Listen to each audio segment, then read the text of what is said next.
प्यारे बच्चों, last video में मैंने डीपोलराइजेशन रीपोलराइजेशन का कॉन्सेप्ट आपको बताया था। आज हम डिस्कस करेंगे ईसीजी। ईसीजी का फुल फॉर्म है इलेक्ट्रोकार्डियोग्राफ। इलेक्ट्रो मतलब इलेक्ट्रिकल एक्टिविटी, कार्डियो मतलब हार्ट।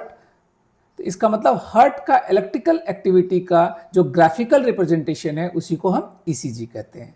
अब इलेक्ट्रिकल एक्टिविटी हार्ट में तो हम कोई तार डाल नहीं सकते, तो कैसे कनेक्ट करते हैं? तो दोनों रिस्ट में लीड लगाते हैं और लेफ्ट एंकल में लीड लगाते हैं और पूरे चेस्ट में भी मल्टीपल लीड लगा करके ग्राफिकल रिप्रेजेंटेशन हम कर सकते हैं। इसमें इलेक्ट्रिकल एक्टिविटी आता कहाँ से है?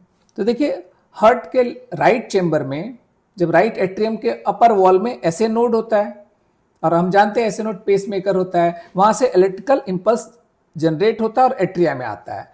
तो एट्रिया में भी इलेक्ट्रिकल एक्टिविटी हो जाता है, फिर वहां से इलेक्ट्रिकल इंपल्स पहुंचता है वेंट्रिकल में और वेंट्रिकल में भी इलेक्ट्रिकल एक्टिविटी हो जाता है और इलेक्ट्रिकल एक्टिविटी फॉलोड बाय उनका कॉन्ट्रैक्शन होता है। तो इलेक्ट्रिकल एक्टिविटी एट्रिया में हो गया, उसके बाद एट्रियल का उसके साथ ही जैसे ही स्टार्ट हुआ उसके शॉर्टली आफ्टर दैट एट्रिया का कॉन्ट्रैक्शन होगा। उसी तरह से वेंट्रिकल का इलेक्ट्रिकल एक्टिविटी के शॉर्टली आफ्टर दैट वेंट्रिकल का कॉन्ट्रैक्शन होता है।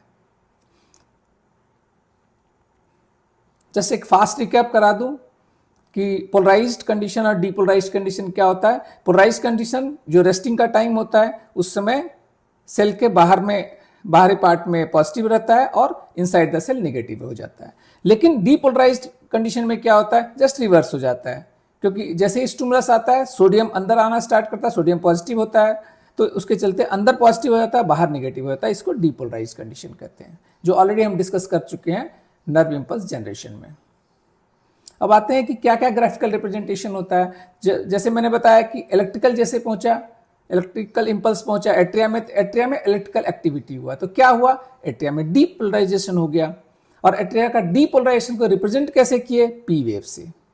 और just after the onset of P wave atria का कॉन्ट्रैक्शन हो गया, जिसको एट्रियल सिस्टोल कहते हैं। कॉन्ट्रैक्शन को सिस्टोल कहते हैं कार्डियक चैम्बर के। फिर वेंट्रिकल्स के पास इलेक्ट्रिकल इंपल्स आया तो वेंट्रिकल में क्या हो गया? डीपोलराइजेशन हो गया। तो वेंट्रिकल के डीपोलराइजेशन को कैसे रिप्रेजेंट करते हैं? क्यूआरएस कॉम्प्लेक्स से। तीन तीन वेव क्यों? क्योंकि वेंट्रिकल बहुत बड़ा है, इसलिए जैसे इलेक्ट्रिकल इंपल्स आता है पहले उसके सेप्टम में आता है, पूरे वॉल्स में स्प्रेड होता है एंड फाइनली उसके बेस में आता है, तो पूरे वेंट्रिकल जो इतना बड़ा है इसको रिप्रेजेंट करने के लिए क्यूआरएस कॉम्प्लेक्स आता है। और just after the onset of Q wave के ऑनसेट के तुरंत बाद स्टार्ट हो जाता है वेंट्रिकल का कॉन्ट्रैक्शन, जिसको वेंट्रिकुलर सिस्टोल कहते हैं। और ये कब तक चलता रहता है? ये तब तक चलता रहता है जब तक कि टी वेव का एंड नहीं हो जाता है, तब तक वेंट्रिकुलर कॉन्ट्रैक्शन चलता रहता है। फिर ये टी वेव क्या है? Actually ventricular repolarisation. Electrical events के चलते वेंट्रिकल का डीपोलराइजेशन हुआ, अब डीपोलराइजेशन में तो रह नहीं जाएगा, वो वापस आएगा। तो वेंट्रिकल जब रीपोलराइजेशन में आता है तो उसी को इलेक्ट्रिकली उसको वेव को रिप्रेजेंट करते हैं टी वेव से। और आफ्टर द टी वेव जब जैसे ही एंड होता है तब वेंट्रिकल अपना रिलैक्सेशन में डायस्टोल में जाता है, इसलिए वेंट्रिकल टी वेव के एंड तक वेंट्रिकल कॉन्ट्रैक्ट कर रहा होता है। और आप पूछेंगे कि एट्रियल रिपोलराइजेशन क्यों नहीं पूरे ईसीजी में कहीं पर है? क्योंकि एट्रियल रिपोलराइजेशन के वेव को क्यूआरएस कॉम्प्लेक्स मास्क कर देता है, क्योंकि उसी समय एट्रिया रिपोलराइजेशन कर रहा है, या मतलब एट्रिया रिलैक्स कब कर रहा है? जब वेंट्रिकल कॉन्ट्रैक्ट कर रहा है। तो वेंट्रिकल का कॉन्ट्रैक्शन का इतना बड़ा वेव है क्यूआरएस, उसके सामने ये कहां से आ पाएगा? ये मास्क हो जाता है।